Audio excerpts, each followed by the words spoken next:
A continuación, Sanando a mi hijo.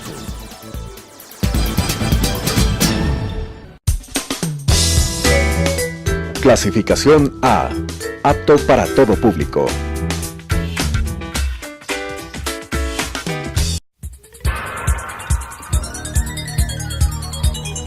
Las opiniones vertidas en este espacio por la producción y dirección del programa son de exclusiva responsabilidad de sus autores y de quienes intervienen en ellos.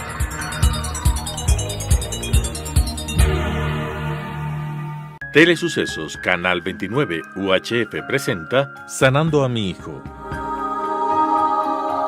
con la conducción de Servicer. Sanando a mi hijo. Hoy en Sanando a mi hijo vamos a tratar sobre el tema de autonomía e independencia en nuestros niños. Para abordar este tema nos acompaña la doctora Sabrina Sevilla y nuestra psicóloga Verónica Mosquera. En lo que es autonomía e independencia es bien difícil, más que todo en las edades más pequeñas, cuando nosotros como papás sabemos que ellos están listos como para tener a su cargo responsabilidades y podemos trabajar con ellos sin darles mayor carga. ¿Cómo lo abordaríamos así, Verónica? Bueno, primero para fomentar independencia en los niños desde que nacen, ¿no es cierto? Desde formarles la identidad, desde que el bebé nace y tú le coges en tus brazos y le dices, tú te llamas Rafaela y yo me llamo Verónica. En ese momento le estamos dando una identidad y desde ahí comienza la independencia. Después de aproximadamente al año, 8 meses, 2 años más o menos, cuando los niños ya comienzan a decir sus primeras palabras, cuando ya comienzan a caminar, les podemos dar pequeñas responsabilidades. Las responsabilidades no solo en el niño fomentan independencia, fomentan autonomía, sino fomentan seguridad, porque exactamente le damos una responsabilidad para que el niño pueda hacer. Ok, ordena tus juguetes, ordena tus zapatos, ayúdame a poner la mesa, cosas así. Y luego cuando el niño sigue creciendo, pues se le dificulta un poco la responsabilidad, pero ese es el punto de partida para fomentar independencia en los niños. Ahí es importante acotar en la parte de las responsabilidades. Si tú le das una responsabilidad al niño, también saber aceptar cómo el niño lo hace, porque muchas veces se les da ciertas responsabilidades. Exacto. Y uno cree que no está bien, y entonces le vas a corregir y decir, no, así no se hace, así, sino más bien fomentar y valorar lo que el niño para su edad lo está haciendo. O tener la tolerancia como para poder que lo haga mal o que se demore mucho más. Exacto. Y eso es lo que a veces no estamos como muy congruente con las cosas que pasan. Queremos que todo sea rápido, que todo salga bien. Entonces, ¿qué terminamos haciendo con el niño? Mandándole este mensaje de yo lo hago más rápido, presta, yo lo hago. Exacto. Para poder salir, para poder terminar de comer, para terminar alguna actividad que nos hayamos planteado como padres. Y luego, ¿cómo mandas ese otro mensaje? ¿Cómo lo hacemos al mismo tiempo? Hay que tomar en cuenta que nosotros como padres no les podemos exigir cosas a los niños que ellos todavía no son capaces. Exacto. Y viceversa. O sea, nosotros, vivimos en una época donde todo es acelerado, ¿no? Todo, estamos en el corre, que en la mañana, que el desayuno que yo tengo que hacer, y muchas veces no se logra hacer, entonces por la prisa les decimos que hagan o preferimos hacerlo nosotros. Entonces lo que yo siempre recomiendo es que nos tomemos un poquito más de tiempo, y que como vivimos en pareja o muchas veces no lo hacemos, darles un día anterior, por ejemplo el uniforme. O sea, en vez de yo decirle, mira, anda a coger a tu uniforme, yo te pongo el uniforme, el día anterior, ven, ayúdame a ver qué te toca, te vamos a poner eso, qué te quieres poner, o qué medias quieres ponerte, o cosas así súper simples que le dan al niño la responsabilidad. De tomar decisiones. Exacto, de tomar decisiones. Entonces podemos hacerlo un día anterior, o el siguiente día, qué sé yo, los fines de semana, cuando ya estamos un poco colgados, que el niño pueda elegir qué quiera comer, que el niño pueda elegir a dónde se quiere ir, qué se quiere poner, qué quiere hacer. Entonces ahí comienza la independencia en el niño, que él pueda tomar decisiones en base a su criterio, ya no en base a lo que los adultos hacen. Eso pasa mucho en los centros infantiles, que hay niños que no incentivan al juego, que no invitan al juego, sino que esperan que otros les inviten. Entonces desde ahí, desde casa, dándole estas pequeñas responsabilidades, estas pequeñas independencias, hacemos que los niños puedan decir lo que ellos quieren. Aquí también el tema es que los niños están haciendo eso, justo como tú dices, como los padres lo hacen y como les enseñan. Entonces también es importante que los papás, como hemos venido diciendo en cada uno de los programas, el papá tome en cuenta lo que está haciendo y cómo lo está haciendo. Entonces también es importante que los papás se relajen, se tomen el tiempo para diferentes cosas y diferentes actividades y mucho más si estamos hablando de los hijos, el compartir con los hijos y hacer estas pequeñas o grandes tareas, dependiendo la circunstancia, en el tiempo adecuado, con la paciencia y tolerancia que se merecen, y no dar estos mensajes opuestos. Exacto. De que quiero que lo hagas, pero no lo haces bien, entonces lo termino haciendo yo. Y aquí, como tú empezaste diciendo, el tema de la independencia nos ayuda a generar la identidad. La identidad de cada uno de nosotros es tan importante en el tema de salud, porque eso también va generando y está totalmente correlacionado con la inmunidad, es decir, con las defensas que nosotros generamos. Esta parte, cómo estos niños que no los permitimos que ellos crezcan, que ellos sean capaces de hacer las cosas por sus propios medios, son justamente niños que tal vez están muy sobreprotegidos, o tal vez un niño tan deseado, hubo complicaciones que terminamos sobreprotegiéndole, que no le pasa nada. ¿Qué pasa en la parte médica con ellos? Justo eso que tú dices, se le protege tanto que, así como en las otras áreas, no puede desenvolverse y no puede hacer, en la parte de las defensas del cuerpo pasa exactamente lo mismo. No se va desarrollando. Entonces, ¿qué pasa? Cuando los bebés recién nacen, directamente las defensas son pasadas de su madre al bebé, porque recién están en proceso de desarrollo. Entonces, la mamá le transmite las defensas a través de la lactancia materna. Y como siempre hemos dicho, no solamente el hecho de darle la leche materna, sino esa protección, esa seguridad, ese contacto de la madre con el hijo, va transmitiendo esas defensas. Y en este paso del tiempo, los niños poco a poco van generando sus defensas ya propias. Y conforme pasa el tiempo, estas defensas, obviamente, al estar en contacto con los virus, bacterias, hongos, diferentes cosas que tenemos en el ambiente, las defensas se van generando. Pero en estos niños que tú dices que se les sobreprotege, se les quiere como envolver en una burbuja, así que no les tope nada, que todo desinfectado así, no tienen este contacto para poder desarrollar las defensas. Exactamente. Entonces ahí muchas veces cuando hay alguna infección o alguna enfermedad, muchas veces pasa que son los que más caen enfermos, más veces y a veces también más grave. Claro, y eso pasa mucho porque cuando tú hablas con los papis y les preguntas, ¿no? Porque los papis que sobreprotegen bastante a los niños siempre están pendientes de ellos, o sea, entre comillas. Entonces todo el tiempo te están preguntando, ¿y cómo está? ¿Y cómo le fue? Entonces cuando tú te sientas a conversar con los papis y les preguntas cosas simples como, ¿se baña solo? ¿Se lava los dientes solo? ¿Qué pasa cuando está lloviendo? ¿Cómo le tratan? ¿Qué pasa si él no quiere comer? ¿Qué hace usted? Entonces ahí van las respuestas: no, yo le baño, no, yo le visto, no, yo le lavo los dientes, yo le doy de comer. Lo que te dicen en la parte dental es, no se deja lavar. Cosas que son tan sencillas y debería ser ya una rutina. ¿Y qué pasa con eso? Que no tenemos la suficiente paciencia de enseñarles. Los padres estamos como guías para poder fortalecer eso que los niños pueden. Yo les suelo decir, ok, dejémosle que el niño intente y luego usted le refuerza lo mismo. O sea, si no terminó de comer, démosle menos porción para que el niño pueda terminar de comer. Hay lo que dijiste, Sabri, que es muy interesante, que es, hay que ser bien coherentes con lo que se dice, que se hace. Exacto. Yo no le puedo decir a mi niño, ya eres un niño grande, pero yo le sigo dando de comer, pero yo le sigo dando teta en las noches para que se duerma. O sea, tenemos que ser bien coherentes en ese sentido. Si yo quiero que mi niño crezca sano y fuerte, tengo que hacerle sentir exactamente lo mismo, que él es un niño capaz de hacer las cosas por sí solo. ¿Por qué nos cuesta eso de dejarle que crezca? En algunos momentos queremos que ya crezca, estamos hablando desde que nace hasta el año y medio, queremos que ese proceso pase rápido. Exacto. Y llega un momento en que estamos siendo conscientes de que ya creció y esto va a pasar muy rápido. ¿Por qué nos cuesta como padres ver eso? Porque nos angustia, o sea, nos angustia vivir la realidad que vivimos, ¿no es cierto? Como adultos, vivir, salir a trabajar, y nos angustia no tener tiempo con ellos, nos angustia que ellos estén solos, que les pase algo.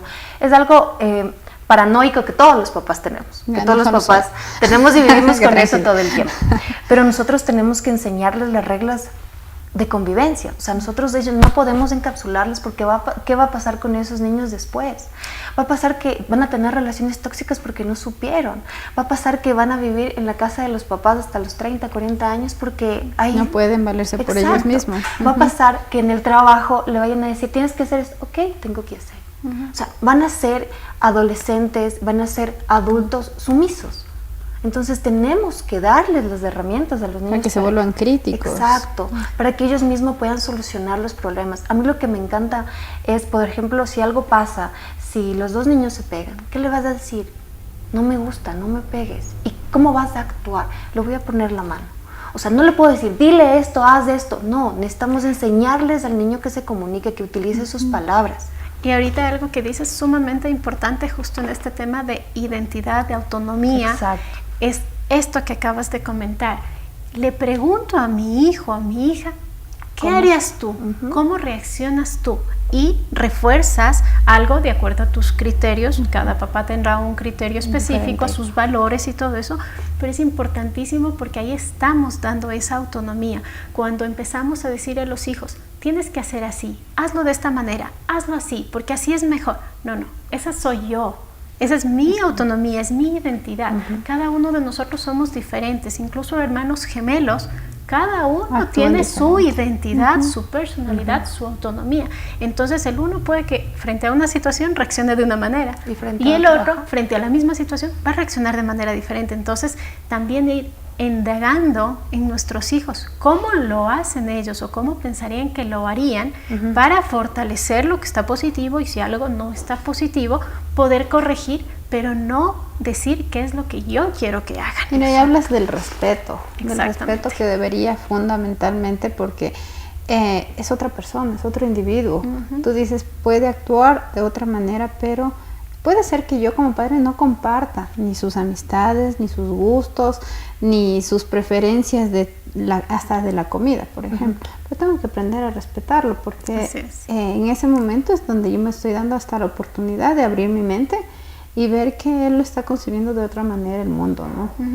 Algo añadir con lo que tú estabas diciendo de los pequeños, los grandes, ya eres un niño grande o todavía eres pequeño. También aquí hay una línea muy delgada entre saber cuándo mi hijo es grande o cuándo mi hijo es pequeño, porque para unas cosas un niño... doble mensaje. Exacto, un niño de 2 años para algunas cosas es, ya eres un niño grande, y para otras cosas, pero si eres un bebé, un niño de 6 años pasa exactamente lo mismo. Para unas cosas creemos que ya es grande y para otras es un bebé. Entonces no somos muy coherentes, y sí, a veces puede no ser tan sencillo, pero sí establecernos en qué edad está. Algo que pasa muy a menudo en niños que son bastante grandes, algunos incluso tienen sobrepeso, obesidad, pero son niños grandes que aparentan más edad de la que tienen. Tienen realmente un problema porque los adultos, como les ven aparentemente de más edad, los tratan como que fueran de más edad. Y pasa también en los niños chiquitos, que cuando son chiquitos parecen de menos edad de la que tienen, se les trata como más pequeños. Entonces sí hay que estar un poco atentos a esto de la edad y ver en qué edad están, y de acuerdo a su desarrollo, qué es lo que pueden o no pueden hacer y cómo se les trata. No por las apariencias. Exacto. Porque si le tratamos por la apariencia, hay niños que por aparentar más se los trata como más grandes y se pierden muchas etapas. O a los otros niños no se les permite crecer porque se les ve como chiquitos, como frágiles, y se les quiere proteger demasiado. Sí, bueno, en esto que dices sí es sumamente importante saber las habilidades y destrezas de cada niño, ¿no? Normalmente la edad cronológica no siempre es igual a la edad mental. A veces varía mucho, ¿no? Desde cómo nace, desde a qué término nace, desde todo, ¿verdad? Entonces, pero para eso yo siempre les recomiendo que es importante, si es que los niños están en centro infantil, que tengamos una comunicación con la profe, con la tía, con la persona que está a cargo. Porque obviamente nosotros como padres no podemos estar las 12 horas que queremos estar con nuestros niños para poderles enseñar cosas más, y están en centros infantiles. Entonces sí tener esta comunicación con él. ¿Qué hizo mi hijo? ¿Cómo le fue? ¿Qué está aprendiendo? Para yo poder reforzar en casa. Pasa que esta parte, los padres, no todos obviamente, votan mucho al centro infantil, ¿no? Que el centro infantil se encargue de enseñarles, porque yo no paso tiempo con él. O a la escuela también, ya cuando son más grandes. O a la escuela o al colegio. Entonces sí es importante tomar y ser partícipes de la educación de nuestros niños, de saber y conocerle a nuestro niño. Viene mucho el lenguaje, viene mucho la comunicación. Mira, lo que me llama la atención es esa parte que tú dices, los niños son totalmente diferentes en el centro infantil versus en su casa. Exacto. Y se relaciona mucho desde el comportamiento hasta la parte de la alimentación. Dice, mi hijo no se sociabiliza, mi hijo no se queda quieto jamás, mi hijo no come. Y en el centro infantil nos dan un reporte totalmente diferente. Pasa más horas en el centro, pues obviamente que pasa más horas y son muchos más niños que sería difícil el controlar, pero acá tal vez haya normas establecidas de acuerdo a cada edad que nos haces hacer esto un poquito más llevadero el día. Claro, y hay que entender algo. Por ejemplo, en el centro infantil obviamente tienen 8, 10, 12 niños, ¿no? Entonces la profe es, ok, tienen que comer, porque es hora de comer. En la casa, ¿qué pasa a la hora de comer? Van, a ver, ven y corren las mamás, a ver, esas mamás de helicóptero, que van por todo lugar a darles de comer a sus niños. Entonces no tienen una rutina establecida. Por eso muchas veces en el centro infantil el niño es toda una maravilla, porque tiene una rutina, porque tiene un horario. Y esa rutina le da. Exacto, le da seguridad. Y sobre todo tiene esta figura de autoridad que le dice, ok, si no quieres comer, pues no vas a comer todo el día, porque esta es la hora del receso. Y luego es la hora de recreo. Entonces el niño, ok, se estimula. Exacto, se estimula porque y no ya lo hace por tiene obligación. Exacto. Como les decía, la comida tiene que ser un momento placentero, un momento donde podamos sentarnos con nuestra familia, con mi papá, con mi mamá, con mis hermanos, donde disfrutemos de ese momento.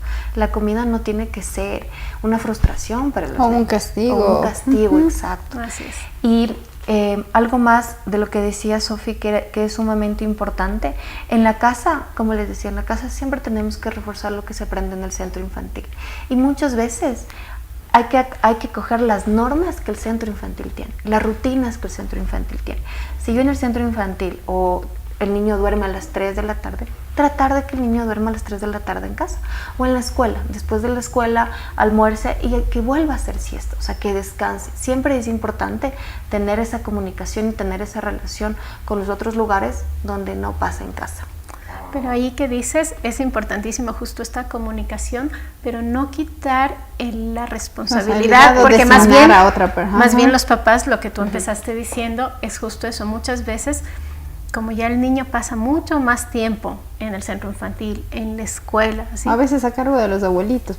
También, entonces dejan como a cargo que toda la estructura educacional dependa de ellos y entonces solamente hacer un refuerzo, como tú dices, ya le enseñaron todo allá y entonces yo le refuerzo. Y no, la responsabilidad es de los padres. Sí que haya esta comunicación y que obviamente si en la escuela, en el centro infantil están enseñando esto, yo voy a colaborar con eso y voy a corroborar y voy a reforzar, pero no dejar esa responsabilidad, porque a veces también pasa otras cosas, que hay algo que falla por ahí con mi hijo, con mi hija, y entonces la responsabilidad la echamos al centro educativo, cuando la educación primaria básica es de casa. Exacto. Empieza en casa, los valores, el cómo se comporta, y ya la educación formal, que se llama, va acá, que está aprendiendo las letras, los números, los colores. Es difícil que el centro infantil cambie tu estructura a nivel familiar. Es súper complicado de que tú le mimas, le consientes, hace todo y el centro infantil te lo diga, eso está negativo. Es muy complicado,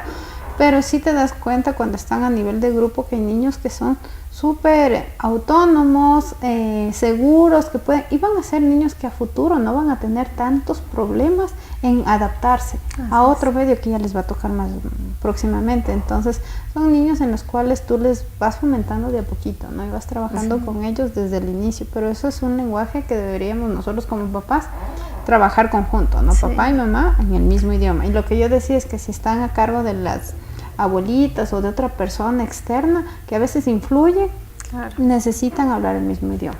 Exacto.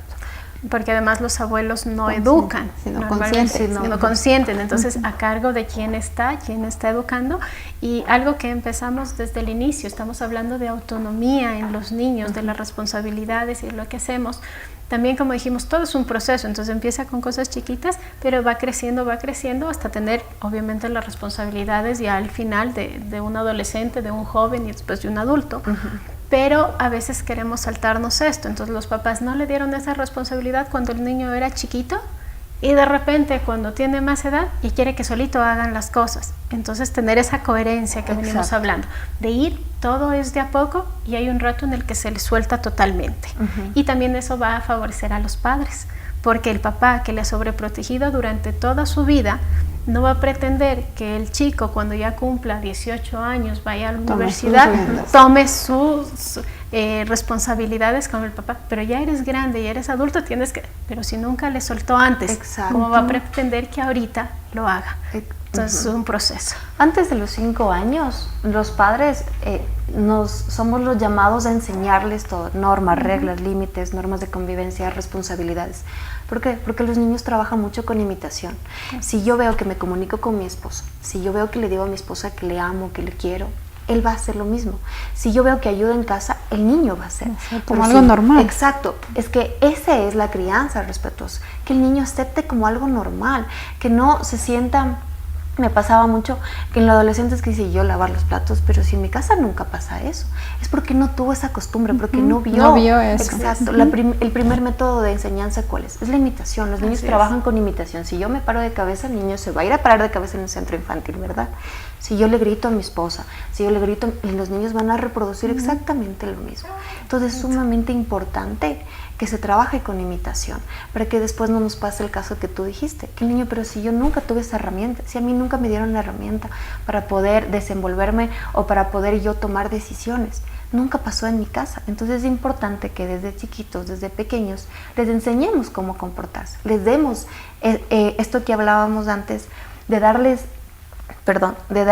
la capacidad de que ellos puedan escoger, ¿no? ¿Qué vas a hacer tú? ¿Qué quieres hacer tú?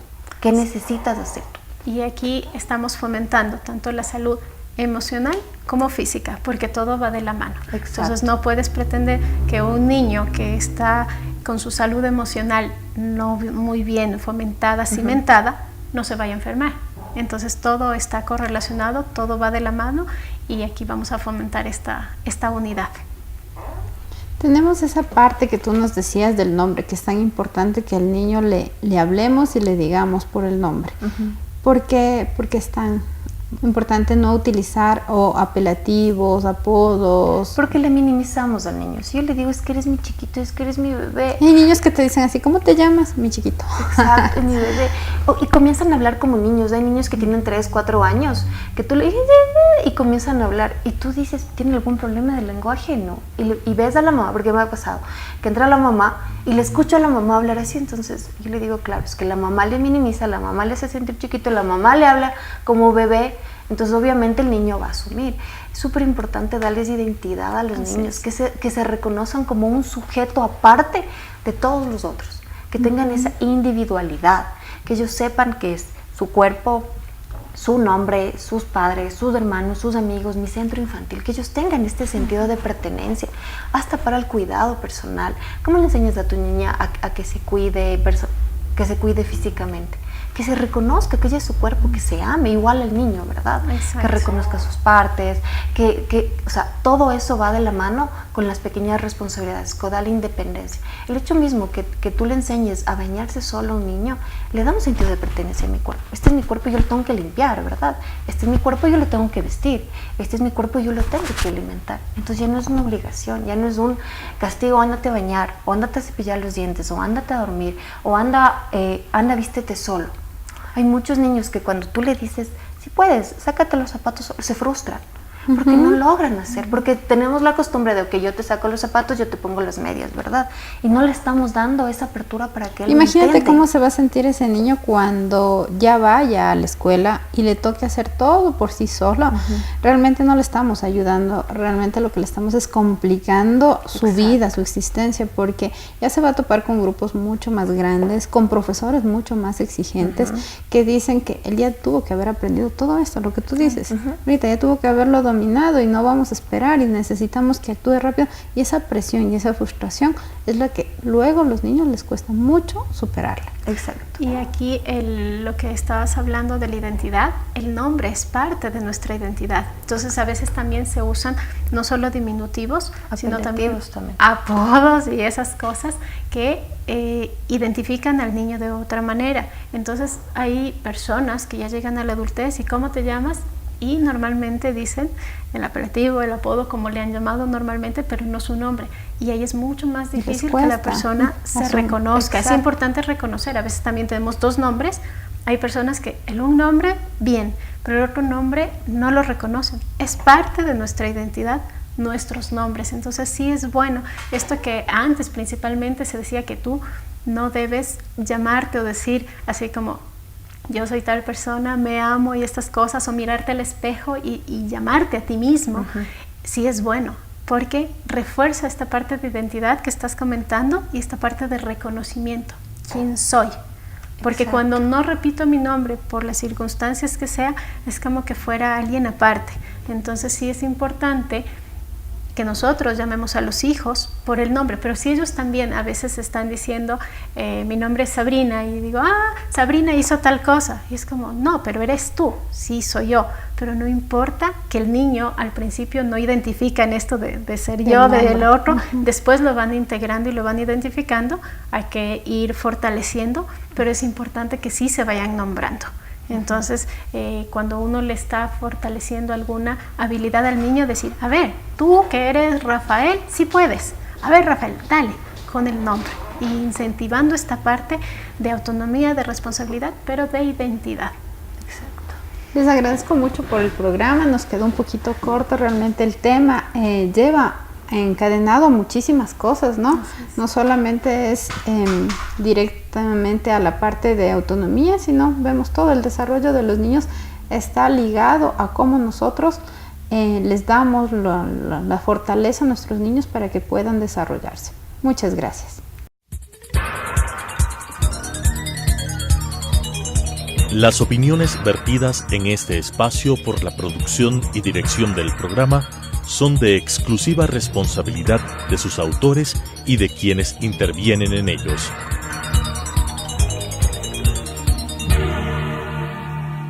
Telesucesos Canal 29 UHF presentó Sanando a mi hijo, con la conducción de Servicer. Sanando a mi hijo.